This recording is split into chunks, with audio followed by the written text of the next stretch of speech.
आज के क्लास में हम लोग पढ़ने वाले हैं क्लास 12 के फिजिक्स परीक्षा बोर्ड परीक्षा 2025 के लिए, जो कि हमारा चैप्टर होगा चैप्टर नंबर 14 नहीं, ये 15 होता है। ठीक है, 15 है।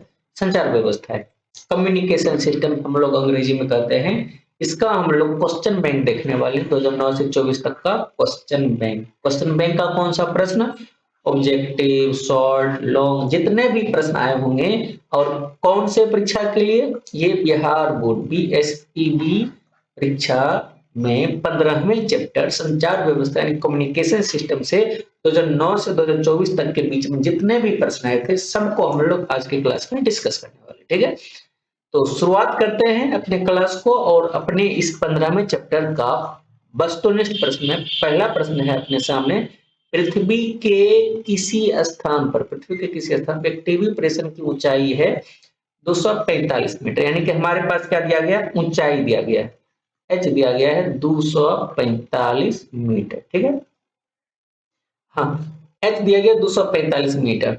और कार्य जितनी अधिकतम दूरी तक इस टावर का प्रसारण पहुंचेगा वह है, ये 2017-2019 का पूछा गया प्रश्न है हमारे सामने, जिसमें कि हमसे पूछा है क्या कितनी दूरी तक जाएगा। चलो मान लो ये है अपनी पृथ्वी है। ठीक है, यहाँ पर एक टावर है और इस टावर की ऊंचाई कितनी मानी गई है, टावर की ऊंचाई मानी गई है 245 मीटर। अब हमारा ये सवाल है कि इसका जो प्रसारण है, यानी कि इस टावर से जो सिग्नल भेजी जाएगी वो कितनी दूरी तक जाएगी, उसको हम लोग डी अक्सर कहते हैं ना। डी हमसे पूछा गया और हम लोगों ने डी का फॉर्मूला पढ़ा हुआ है। जब हम लोग इसको सॉल्व करने चलेंगे तो हमने तो डी का फॉर्मूला पढ़ा हुआ है। और क्या पढ़ा हुआ डी का फॉर्मूला हमने सॉल्व भी किया हुआ था, चूंकि डी टी बराबर होता है √2h/r होता है। ठीक है, इसको अब ये हम लोग नीचे प्रूव भी करने वाले हैं, 5 नंबर में आता है फॉर्मूला प्रूव करने के लिए, लेकिन है बड़ा आसान, बस एक बार पाइथागोरस प्रमेय को आसानी से सॉल्व हो जाएगा। अब आप लोग सबका मान रख दो, 2 तो खैर 2 ही रहेगा। एच क्या है, 89 की ऊंचाई 245 मीटर। और आर क्या है, पृथ्वी की त्रिज्या जो कि होती है 6400 किलोमीटर। किलोमीटर को हम लोग 10 के पावर 3 मीटर भी कह सकते हैं। अब आप लोग इसको सॉल्व कर लेना। इसको अच्छे से सॉल्व करने के बाद आपका आंसर आ जाएगा 5600 मीटर, यानी कि सॉरी 56,000 मीटर आएगा, जो कि 56 किलोमीटर के बराबर होगा। यानी कि अपना इस प्रश्न का जवाब ऑप्शन नंबर सी हो जाएगा। ठीक है, कैलकुलेशन सब लोग खुद से कर लोगे। मैं फिलहाल चलता हूं अगले प्रश्न की तरफ। और अगला प्रश्न अपना प्रश्न नंबर 2, जो कि 2018 का पूछा गया प्रश्न है, प्रकाशीय तंतु संयोजन किस घटना पर आधारित है। ये ऑप्टिकल फाइबर के बारे में पूछा गया है। ऑप्टिकल फाइबर के बारे में हम लोगों ने ऑप्टिक्स में भी चर्चा किया है। ये पूर्णांतिक परावर्तन की सिद्धांत पर कार्य करता है, अर्थात अपना ऑप्शन नंबर यहाँ पर ए से ही हो जाता है। ठीक है, अगले प्रश्न की तरफ चलते हैं, जो कि है तीसरा प्रश्न, फैक्स। फैक्स के बारे में भी हमसे कई बार पूछा है, तो लघुत्तरीय में भी है, नीचे होगा लघुत्तरीय में। फिलहाल तो हमसे पूछा फैक्स का अर्थ क्या, 2018 का ही प्रश्न है। फैक्सिमाइल टेलीग्राफी होता है। फैक्स का अर्थ क्या होता है, फैक्सिमाइल टेलीग्राफी।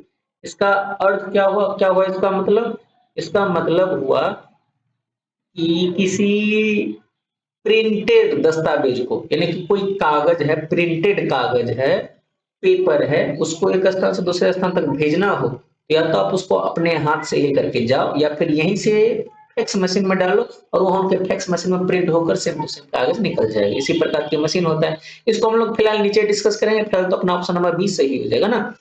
चौथे प्रश्न की तरफ चलते हैं और चौथा प्रश्न है अपने सामने कि टीवी प्रसारण के लिए किस आवृत्ति पर इसका उपयोग होता है। 2015 के 2021 का पूछा गया प्रश्न है और ये प्रश्न रिपीट भी करता है, तो सब लोग ध्यान रखना। 30 मेगाहर्ट्ज से लेकर के 300 मेगाहर्ट्ज के बीच की आवृत्ति पर इसका उपयोग किया जाता है टीवी प्रसारण के लिए। क्लियर मामला है।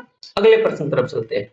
पांचवा प्रश्न, क्षमता को मापने के लिए निम्नलिखित कौन मात्रक सही है। 2021 का पूछा गया प्रश्न, क्षमता को मापने के लिए, क्षमता को हम लोग मापते हैं डेसिबल में। ठीक है, तो ऑप्शन नंबर यहाँ पर अपना ए सही जवाब हो जाएगा। ठीक है, क्षमता को हम लोग किस मात्रक में मापते हैं, डेसिबल में मापते हैं। क्लियर बात है। अगले प्रश्न की तरफ चलते हैं और छठा प्रश्न है अपने आज के क्लास का।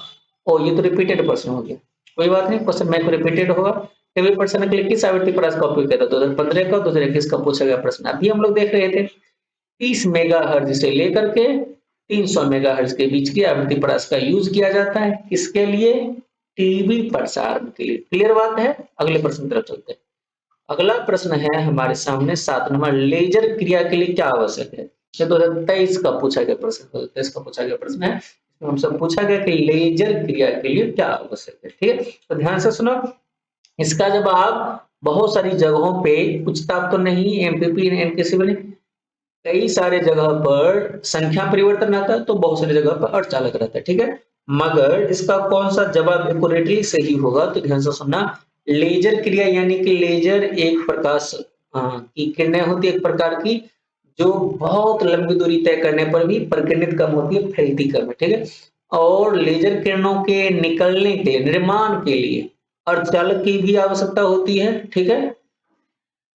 तो इसमें अपना सही जवाब अर्धचालक भी हम लोग बोल सकते हैं, ठीक है। अर्धचालक सही जवाब होनी चाहिए। संख्या परिवर्तन का तो कोई अर्थ नहीं निकल रहा, लेकिन फिर भी अर्धचालक लेजर के क्रिया के लिए आवश्यक होता है कि ऊर्जा का जो है ऊर्जा हाई ऊर्जा से लो हाई एनर्जी से लो एनर्जी की तरफ ये प्रवाहित तो होता है। तो कुछ लोग संख्या परिवर्तन में इसका जवाब लगाते हैं, लेकिन अर्धचालक सही होना चाहिए मुख्य रूप से। अगला प्रश्न 8वां, UHF ultra high frequency, ultra high frequency की हमसे पूछा गया कि तरंगे कैसे समझा, तो सबसे ज्यादा हाई फ्रीक्वेंसी की तरंगे जो होते हैं इसका पूछा गया प्रश्न है। तो जो सबसे ज्यादा हाई तरंगे होंगी वो तो चलेंगे कहाँ, अंतरिक्ष तरंगे के द्वारा ही चलेंगे ना। पहले भू तरंगे, फिर आकाश तरंगे, फिर सबसे ऊपर अंतरिक्ष तरंगे ना। नौवां प्रश्न है आयाम मॉडुलन सूचकांक 2010 का, 2013 का, 15 का, 19 का, कई बार ये प्रश्न रिपीट किया गया है और इसका मान याद रखना। आयाम मॉडुलन सूचकांक का मान होता है, आयाम मॉडुलन में मॉडुलन सूचकांक का मान होता है 0 से 1 के बीच। आयाम मॉडुलन में मॉडुलन सूचकांक का मान कितना होता है, 0 से 1 के बीच होता है। क्लियर बात है। अब 9 प्रश्न टोटल इस चैप्टर से आए हुए हैं, कहां से, 2009 से लेकर 24 तक में केवल और केवल 9 ऑब्जेक्टिव प्रश्न से पूछे गए। अर्थात हर साल 1 या 2 या फिर मन करे तो नहीं ही पूछता है इससे ऑब्जेक्टिव प्रश्न। फिर भी जो प्रश्न पूछे गए हैं, एक आध प्रश्न है ही, हम लोग उसको देख लेंगे, ठीक है। कहीं हो सकता है कि 35 पुराने में यही मदद कर जाए कुछ आसान सा प्रश्न। लघुत्तरीय प्रश्न में कुछ पूछे गए थे जिसको मैंने आंसर लेकर के लाया ताकि जल्दी से हम लोग इसको एक साथ रिवीजन कर सके। आयन मंडल क्या, आयन तो परिभाषा लिखा है पृथ्वी के वायुमंडल का वह भाग इसमें सूर्य के विकिरणों द्वारा यहाँ उपस्थित गैसों का क्या होता है, आयनीकरण हो जाता है। यहाँ उपस्थित गैसों का सूर्य के विकिरणों द्वारा क्या होता है, आयनीकरण हो जाता है। इसलिए तो इसका नाम भी रखा गया आयन मंडल। क्या बनाओगे परिभाषा, आंसर क्या बनाओगे, पृथ्वी के वायुमंडल का वह भाग इसमें सूर्य के विकिरणों द्वारा यहाँ उपस्थित गैसों का आयनीकरण हो जाता है। क्या कहलाता है, आयन मंडल कहलाता है। और यह पृथ्वी के तल से 80 से लेकर के 400 किलोमीटर ऊपर तक फैला होता है। 80 से शुरू होता है, 400 किलोमीटर ऊंचाई तक ये फैला होता है। क्लियर बात। दूसरा प्रश्न कर सकते हो। दूसरा प्रश्न है अपने आज की क्लास का, आधार बैंड, बैंड चरा और छीनन क्या होता है, ठीक है। 3 परिभाषा पूछ लेंगे, हालांकि थोड़ा बड़ा हो गया मगर फिर भी जवाब दिया जाएगा। आधार बैंड, आधार यानी बेस, बेस यानी सबसे नीचे जड़ वाला ना। तो आधार बैंड का हम लोग डेफिनेशन बनाएंगे। आधार बैंड किसी संकेत की, कोई भी जो संकेत हम लोग एक स्थान से दूसरे स्थान तक भेजते हैं उसको हम लोग संकेत कहते हैं, सिग्नल कहते हैं, ठीक है। इस सबसे निचली आवृत्ति प्राप्त होता है। आधार बैंड किसी भी सिग्नल की, किसी भी संकेत की सबसे निचली आवृत्ति प्राप्त होती है ना। यह वह आवृत्ति प्राप्त है जिसमें मूल जानकारी या डेटा नहीं होता। हाँ, इसमें ओरिजिनल डाटा यानी कि जो ओरिजिनल जानकारी होता है, मूल जानकारी होता है, वो इसी में होता है, ठीक है। अब इसको एक स्थान से दूसरे स्थान तक भेजने के लिए जो सबसे निचली आवृत्ति प्रास है, यानी कि इसकी आवृत्ति थोड़ी कम होती है, इसको बढ़ाया जाता है, ठीक है, ध्यान रखना। बैंड चौड़ाई क्या होता है, बैंड चौड़ाई फॉर्मूला नीचे देखो, फॉर्मूला से क्लियर हो जाएगा मामला। ये देखो, बैंड चौड़ाई बराबर महत्तम चौड़ाई माइनस न्यूनतम चौड़ाई, यानी कि परिभाषा बनाओ कि किसी बैंड में सम्मिलित सभी आवृत्तियों में से अधिकतम एवं न्यूनतम आवृत्तियों के अंतर को कहते हैं बैंड चौड़ाई, ठीक है। बैंड चौड़ाई हम लोग क्या बोलेंगे, महत्तम आवृत्ति और न्यूनतम आवृत्ति के अंतर को, ठीक है। महत्तम आवृत्ति माइनस न्यूनतम आवृत्ति होनी चाहिए, ठीक है, ध्यान रखना। छीनन, छीनन क्या होता है, छीनन मतलब क्षय हो जाता है, कुछ नुकसान हो जाता है ना, उसे को कहते हैं छीनन। अच्छा, छीनन होता कब है, जब प्रकाश की हमारा जो सिग्नल है या संकेत जब आकाश में जाती है और आयन मंडल से पूरी तरह से टकरा करके जब वापस लौटती है, तो उसी टकरा करके वापस लौटने के क्रम में कुछ नुकसान हो जाता है, इसी को छीनन कहा जाता है। कैसे बनाओगे, आयन मंडल के विभिन्न परतों से पूर्ण परावर्तन के कारण उत्पन्न विनाशी व्यतिकरण के कारण सिग्नल की शक्ति क्षीण होने की घटना को क्षीणन कहते हैं। क्या है? आयन मंडल के विभिन्न परत से जब पूर्ण परावर्तन होता है तब उसके कारण विनाशी व्यतिकरण उत्पन्न हो जाता है तरंगों का, इसके कारण सिग्नल की शक्ति में क्षीण हो जाती है ना। तुमको खाली इतना याद रखना है कि सिग्नल की शक्ति को क्षीण होने की घटना को ना, सिग्नल की शक्ति को क्षीण होने की घटना को कहते हैं क्षीणन। अगला प्रश्न हमसे पूछा गया 3 नंबर, संचार व्यवस्था में संचालन के 3 विभिन्न मोड। 3 मोड क्या है संचार व्यवस्था का? अंतरिक्ष ने ऊपर से, सबसे ऊपर से उपग्रह ने, उपग्रह सैटेलाइट के द्वारा, लाइन संचार यानी कि जमीन के द्वारा ना, सतह के द्वारा। अगले प्रश्न की तरफ चलते हैं। चौथा प्रश्न अपने सामने, टीवी संकेत के प्रेषण सीमा को बढ़ाने के लिए इन्हीं 2 बिंदुओं को व्यक्त करें। टीवी प्रेषण यानी कि टीवी सिग्नल को, जो टेलीविजन होता है उसके सिग्नल को ज्यादा दूरी तक भेजने के लिए हम लोग क्या क्या कर सकते हैं? 2 पॉइंट कहा गया लिखने के लिए। तो टीवी का जो टावर है उसकी ऊंचाई अगर बढ़ा देंगे तो ज्यादा दूरी तक जाएगा, ज्यादा दूरी से आ जाएगा। अभिग्राही एंटीना, अभिग्राही किसको कहते हैं? हाँ, जब टीवी का जो सिग्नल होता है, जो भी पिक्चर साउंड वगैरह हो, कहीं से आ रहा है तो हमारी टीवी में तो डायरेक्ट आता नहीं है, वो हमारी टीवी के द्वारा कनेक्टेड एंटीना में आता है। अगर उस एंटीना की ऊंचाई हम लोग बढ़ा दें तो इसकी सीमा बढ़ जाएगी ना।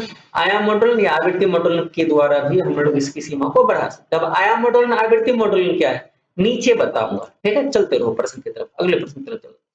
और 5वां प्रश्न हमारे सामने, एनालॉग तथा डिजिटल सिग्नल से आप क्या समझते हैं? एनालॉग सिग्नल और डिजिटल सिग्नल, इसको समझने के नीचे एक पिक्चर देखो, ये देखो एनालॉग सिग्नल, डिजिटल सिग्नल है, ये एनालॉग और ये नीचे वाला डिजिटल। एनालॉग सिग्नल में ना उच्चतम और न्यूनतम मान पर लगातार ये परिवर्तित होते रहता है और इसमें कई सारे मान होते हैं, जैसा कि आप ग्राफ से देख सकते हो, ठीक है। मगर डिजिटल में क्या होता है? डिजिटल में केवल 2 ही मान होते हैं, जैसे कि मान लो 0 वोल्ट और 5 वोल्ट अगर है, मिनिमम 0 है, मैक्सिमम 5 है, तो डिजिटल सिग्नल के केवल 2 ही मान होंगे, या तो 0 वोल्ट होंगे या 5, 0 या 5 होंगे केवल, बस। लेकिन एनालॉग में -5 और +5 के बीच में बहुत सारे, कई सारे वैल्यू हो सकते हैं। अब परिभाषा बनाओ जरा सा, एनालॉग संकेत क्या है? एनालॉग सिग्नल क्या होगा?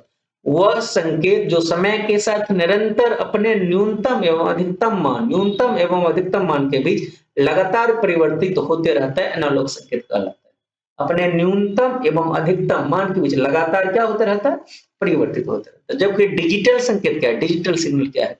डिजिटल सिग्नल होता है वह संकेत जिसमें धारा हो या वोल्टता हो, समय के साथ परिवर्तित होते हुए केवल 2 मान प्राप्त करते हैं। केवल कितने मान?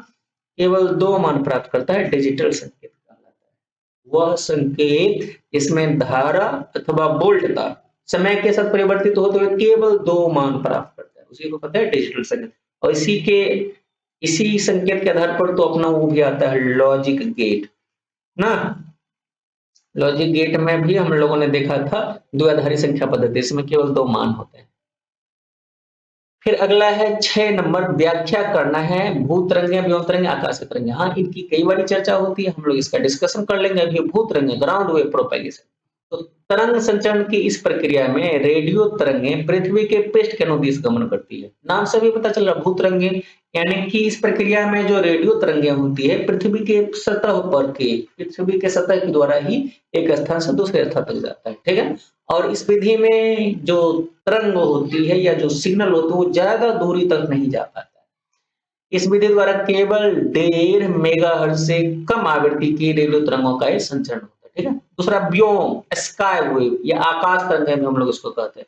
तो तरंग संचरण की इस प्रक्रिया में तरंगे आयन मंडल से परावर्तित होकर गमन करती है। दूसरा, तो पहला था भूतरंगे जो कि जमीन की सतह के ऊपर से ही एक जगह से दूसरी जगह जाती है। दूसरा व्योम, ये क्या है?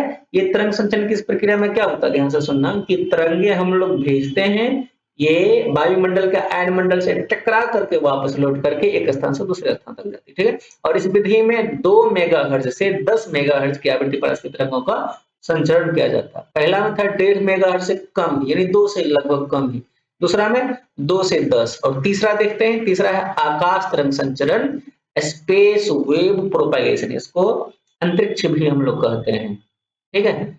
तो तरंग संचरण की इस प्रक्रिया में तरंगे प्रेसी एंटीना से ग्राही एंटीना तक सीधी रेखा में चलती है।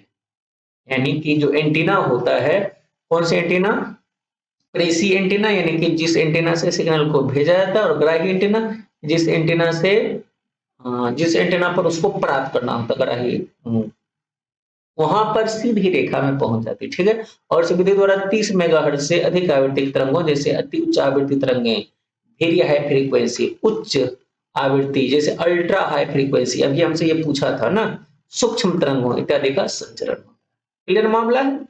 अगले प्रश्न की तरफ चला जाए, ध्यान रखिएगा तीनों को। चलते हैं अगला। ओ, इतना ही प्रश्न है अपना लघुत्तरीय, जो कि कितना था, 6 प्रश्न केवल 2009 से लेकर के 24 तक में, यानी कि 15 साल में केवल 6 लघुत्तरीय प्रश्न इससे पूछे गए, यानी कि किसी साल आते होंगे, किसी साल नहीं भी आते होंगे, ठीक है। दीर्घोत्तरीय प्रश्न, दीर्घोत्तरीय प्रश्न केवल 2 ही हैं, जिसमें पहला है संचार के साधनों का संक्षिप्त परिचय। ये अगर आप पढ़ लो तो इंट्रोडक्शन आपका कंप्लीट हो जाएगा इस चैप्टर का, ठीक है। संचार के साधन वे माध्यम हैं जिनके द्वारा हम सूचनाओं यानी कि कोई भी जो सूचना होती है, विचारों यानी कि अपनी जो विचार होती है, जैसे कि मैं भी अभी पढ़ा रहा हूं, ये सूचना बोल लो या फिर विचार बोल लो, और भावनाओं का आदान प्रदान करते हैं। मैं अपनी जो जानकारी है, सूचना है, वो आपके पास भेज रहा हूं ना। इसके 3 मुख्य भाग होते हैं। पहला भाग होता है इसका प्रेषित्र, ट्रांसमीटर होता है। इसका कार्य सूचना स्रोत द्वारा उत्पन्न सूचना सिग्नल को वांछित रूप में परिवर्तित करके ग्राही स्थान के लिए प्रेषित करना होता है। देखो शॉर्टकट में समझो, प्रेषित्र यानी ट्रांसमीटर का काम क्या होता है, इसको हिंदी में भी कई बार पूछ लिया जाता है, सीधे बोलेगा ट्रांसमीटर क्या है। इसका कार्य सूचना स्रोत द्वारा उत्पन्न सूचना को, यानी कि मैं जो पढ़ा रहा हूं, मेरी जो आवाज है, इसको पहले ये जो ट्रांसमीटर है वांछित रूप में परिवर्तित कर देगा। वांछित रूप में परिवर्तित करने का मतलब, मैं तो बोल रहा हूं, ये मेरी ध्वनि है, इस ध्वनि को पहले क्या करेगा ट्रांसमीटर, रेडियो सिग्नल में चेंज करेगा, फिर रेडियो सिग्नल को कहां भेजेगा, आपके पास भेज देगा। दूसरा संचार चैनल, कम्युनिकेशन चैनल, तो वह माध्यम जिससे होकर परिक्षेत्र से भेजी गई मॉड्यूलेटेड तरंगे कौन है, वही विद्युत चुम्बकीय तरंगे जो हम लोग भेज रहे हैं एक दूसरे के पास, के रूप में सूचना अभिग्राही के एंटीना तक पहुंचती है, संचार चैनल कहलाता है, ठीक है। मॉड्यूलेटेड नहीं याद रखो, सीधा आप याद रखो वह माध्यम, संचार चैनल है ना, वह माध्यम जिससे होकर, रास्ते में जिससे होकर के परिक्षेत्र से भेजी गई विद्युत चुम्बकीय तरंगों के रूप में सूचना अभिग्राही के एंटीना तक पहुंचती है, और आप लोगों के पास जो पहुंचता है उसको हम लोग कहते हैं अभिग्राही यानी रिसीवर। यह वह व्यवस्था है जो परिषद द्वारा भेजे गए विद्युत चुम्बकीय तरंगों को, मॉड्यूलेटेड सिग्नल नहीं को, विद्युत चुम्बकीय तरंगों को डायरेक्ट संचार चैनल से ग्रहण करता है तथा उनको मूल स्रोतों के रूप में परिवर्तित करता है। जैसे कि मेरी आवाज और मेरा ये जो मैं लिख रहा हूँ, इन दोनों चीजों को मैं आपके पास भेज रहा हूँ, तो जिस व्यवस्था के द्वारा मैं भेज रहा हूँ उसको कहेंगे ट्रांसमीट यानी प्रेषित्र। जिस माध्यम से होकर के आपके पास पहुंच रहा है उसको कहेंगे संचार चैनल, और जिस माध्यम से आप प्राप्त कर रहे हो, जिस माध्यम से आप ग्रहण कर रहे हो, उसको हम लोग क्या कहेंगे, अभिग्राही कहेंगे। क्लियर बात, ये 3 प्रकार होते हैं। अगर इसका हम लोग संचार व्यवस्था का ब्लॉक आरेख देखें, ब्लॉक आरेख यानी कि ब्लॉक से इसका चित्र बना करके समझने की कोशिश करें, तो पहले हम लोग सूचना को भेजते हैं सूचना स्रोत से, ये पहुंचता है प्रेषित्र के पास, ठीक है। प्रेषित्र इसको क्या कर देता है, सिग्नल के रूप में परिवर्तित करके संचार चैनल के माध्यम से क्या करता है, अभिग्राही सिग्नल, फिर इसको अभिग्राही तक पहुंचाता है सिग्नल के रूप में ना। प्रेषित्र सूचना को ग्रहण किया, सिग्नल के रूप में ट्रांसफर करके संचार चैनल के द्वारा अभिग्राही तक पहुंचा देता है। लेकिन अभिग्राही तक पहुंचने से पहले इसमें कुछ शोर यानी कि बीच में कुछ अवांछनीय तरंगे भी आकर के मिल जाती है, ठीक है। जो बीच में कुछ अवांछनीय तरंगे आकर के मिल जाती है, इसे कुछ और कहा जाता है। फिर अभिग्राही द्वारा क्या किया जाता है, सिग्नल को संदेश के रूप में परिवर्तित करके आपको मैसेज पहुंचाया जाता है ना। पहले मेरी आवाज को मेरा जो कंप्यूटर है, मोबाइल है, कैमरा है, ये सभी चीजें क्या करेगा, रेडियो सिग्नल में विद्युत चुम्बकीय तरंग में चेंज करेगा, फिर इसको संचार चैनल आपके मोबाइल तक पहुंचाएगा, ठीक है। फिर आपका मोबाइल क्या करेगा, उस रेडियो सिग्नल को आवाज में और पिक्चर में ट्रांसफॉर्म करके आपको दिखाएगा, आपको सुनाएगा। बस इतनी सी 3 चीजों से, 3 चीज आपको ध्यान रखना है। पहला क्या है, प्रेषित्र, दूसरा संचार चैनल, तीसरा अभिग्राही, ठीक है। और इसका पीडीएफ अगर किसी विद्यार्थी को चाहिए तो सभी लोगों को मालूम है 62, 99, 34, 35, 32 इस पर व्हाट्सएप करके सभी लोग ये पीडीएफ हमसे ले सकते हैं। ठीक है, अगले प्रश्न की तरफ चलते हैं और आज के क्लास के आखिरी प्रश्न भी होने वाला है क्योंकि केवल इतने ही प्रश्न पूरे 2009 से 2024 तक हम पूछे गए थे। क्या पूछा है इसमें? आयाम मॉड्यूलेशन एवं आवृत्ति मॉड्यूलेशन की व्याख्या करना। ठीक है, प्रेसीय एंटीना की ऊंचाई के लिए व्यंजक प्राप्त करना। ऑब्जेक्टिव में जो अपना पहला क्वेश्चन आया था प्रेसीय एंटीना की ऊंचाई वाला ना, चलो देखते हैं आयाम मॉड्यूलेशन क्या होता है। आयाम मॉड्यूलेशन देखो जी, हम लोगों को ये बातें मालूम होनी चाहिए कि कोई भी जो तरंग होती है उस तरंग में तीन चीजें होनी चाहिए। तीन चीजें कौन कौन सा चीज? आयाम, आवृत्ति, आयाम, आवृत्ति और कला, ये तीन चीजें होनी चाहिए। क्या क्या चीजें होनी चाहिए? आयाम, आवृत्ति और कला होनी चाहिए। ठीक है, आयाम मॉड्यूलेशन कब कहलाएगा? जब आयाम मॉड्यूलेशन कब कहलाएगा, ध्यान सुना, जब मॉड्यूलेशन की वह प्रक्रिया जिसमें वाहक तरंग के आयाम को वाहक तरंग जिसको भेजना है मॉड्यूलक तरंग के ताक्षणिक मान द्वारा परिवर्तित किया जाता है, जबकि आवृत्ति और कला क्या रहे? अपरिवर्तित रहे, आयाम मॉड्यूलेशन कहलाता है। फिर से परिभाषा सुनो, मॉड्यूलेशन की वह प्रक्रिया जिसमें वाहक तरंग के आयाम को मॉड्यूलक तरंग के ताक्षणिक मान द्वारा परिवर्तित किया जाता है। किसको? फिर से सुनना, वाहक तरंग के आयाम को मॉड्यूलक तरंग के ताक्षणिक मान द्वारा परिवर्तित किया जाता है, कहलाता है आयाम मॉड्यूलेशन। क्या कहता है? मॉड्यूलेशन की वह प्रक्रिया जिसमें वाहक तरंग के आयाम को मॉड्यूलक तरंग के ताक्षणिक मान के द्वारा परिवर्तित किया जाता है। ठीक है, दूसरा आवृत्ति को देखते हैं हम लोग। आवृत्ति मॉड्यूलेशन क्या है? मॉड्यूलेशन की वह प्रक्रिया जिसमें वाहक तरंग के आवृत्ति को मॉड्यूलक तरंग के ताक्षणिक मान द्वारा परिवर्तित किया जाता है, जबकि आयाम और कला क्या रहे? अपरिवर्तित रहे, आयाम मॉड्यूलेशन का। ये दोनों परिभाषा है। ठीक है, इसी प्रकार से अगर कला कहे तो परिभाषा क्या बनाएंगे? कला मॉड्यूलेशन का। मॉड्यूलेशन की वह प्रक्रिया जिसमें वाहक तरंग की कला को मॉड्यूलक तरंग के ताक्षणिक मान के द्वारा परिवर्तित किया जाता है, जबकि आयाम और आवृत्ति का मान अपरिवर्तित रहे, उसको हम लोग कला मॉड्यूलेशन कहते हैं। ठीक है, अगर मॉड्यूलेशन का परिभाषा आए तो प्रकार लिखना आप तीन प्रकार का, आयाम मॉड्यूलेशन, आवृत्ति मॉड्यूलेशन और कला मॉड्यूलेशन। तीनों का परिभाषा तो आप बना ही दोगे। और हमसे पूछा था प्रेसीय एंटीना की ऊंचाई का व्यंजक भी पूछा था ना, प्रेसीय एंटीना की ऊंचाई का व्यंजक भी हमसे पूछा गया था।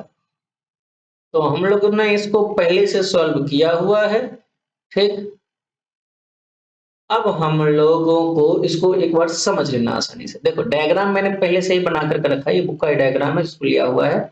ये जो हमें दिखाई दे रही है क्या है? पृथ्वी। ये क्या है अपने? ये पृथ्वी है। ठीक है, पृथ्वी में ये इतना ऊंचा टावर है, टावर का नाम हमने क्या रखा? एसटी रखा। टावर का नाम क्या रखा हमने? एसटी। ये है अपना क्या? टावर। टावर की ऊंचाई को हम क्या मान कर रखे? एसटी। ठीक है, और ये पृथ्वी का केंद्र है बिंदु ओ, और ये वो दूरी है, बिंदु P को देखना ध्यान से, बिंदु P को ध्यान से देखना, जहां तक कि टावर के द्वारा भेजी गई सिग्नल पहुंच सकती है ना। तो अगर आप इन तीनों डायग्राम को देखो ध्यान से, इसको देखो अगर आप ध्यान से इस प्रकार से, तो मैं हाईलाइट करके दिखाता हूं जरा सा। हाँ, ये वाला चीज को आप ध्यान से नोटिस करो। देखो तो ये एक समकोण त्रिभुज के जैसा निर्मित दिखाई देगा। ठीक है, देखना ध्यान से। नाम क्या है समकोण त्रिभुज का? नाम है त्रिभुज का OPT ना, चाहे TPO। इसी समकोण त्रिभुज से हम लोग आगे बढ़े। समकोण त्रिभुज TPO से, त्रिभुज TPO से, समकोण त्रिभुज TPO से हम लोगों को आगे बढ़ना है। ठीक है, और ये कौन सा त्रिभुज है? समकोण त्रिभुज है। समकोण त्रिभुज TPO से हम लोग इसमें पाइथागोरस का प्रमेय लगा सकते हैं।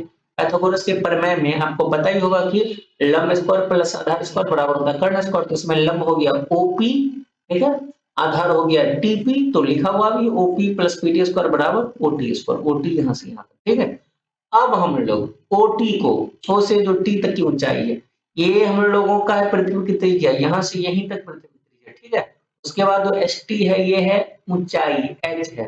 क्लियर बात है? तो ध्यान से सुनना।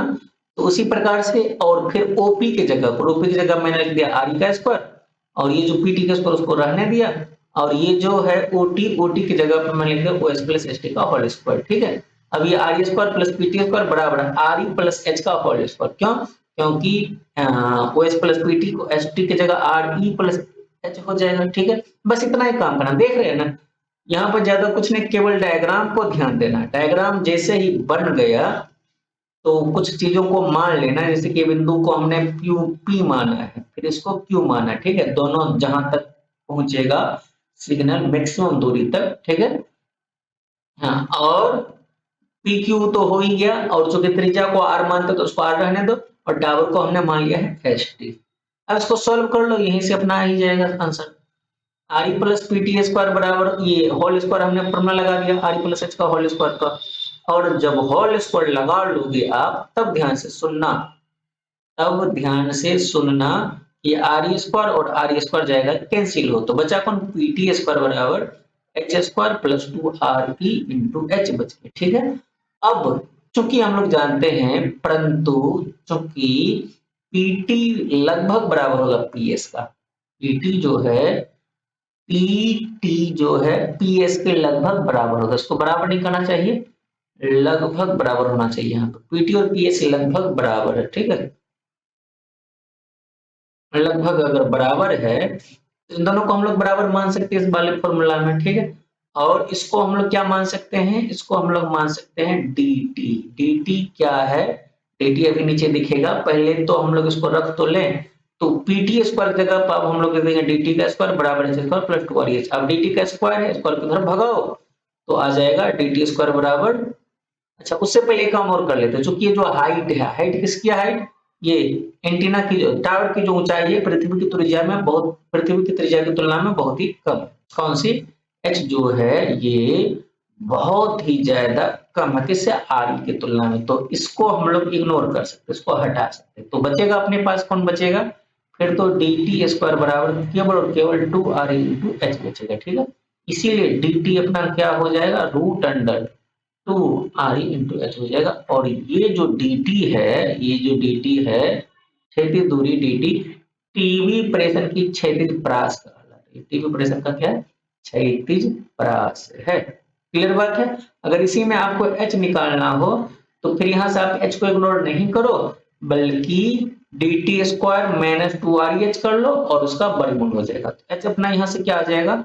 h आ जाएगा dt स्क्वायर माइनस 2REH और इसका हो जाएगा वर्गमूल। क्लियर बात है?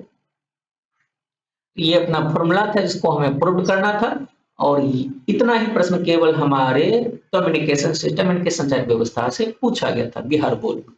क्योंकि हमारा एग्जाम काफी नजदीक है, हमें ये जल्दी से क्या करना था? रिवीजन करना था मुख्य रूप से क्वेश्चन बैंक के रूप में। तो इस क्लास को हमने थोड़ी जल्दी जल्दी में समाप्त किया। फिर भी अगर कोई डाउट बच जाए तो कमेंट सेक्शन में जरूर लिखिएगा। ठीक है, और अगर कोई क्वेश्चन हो, तो भी हमसे कमेंट सेक्शन में जरूर पूछिएगा। और आज के क्लास को यहीं पे किया जाता है समाप्त, और हमारी शुभकामनाएं है कि आपके आने वाली 2025 के बोर्ड परीक्षा में आपका स्कोर बेहतर से बेहतर। मिलते हैं अगले क्लास में।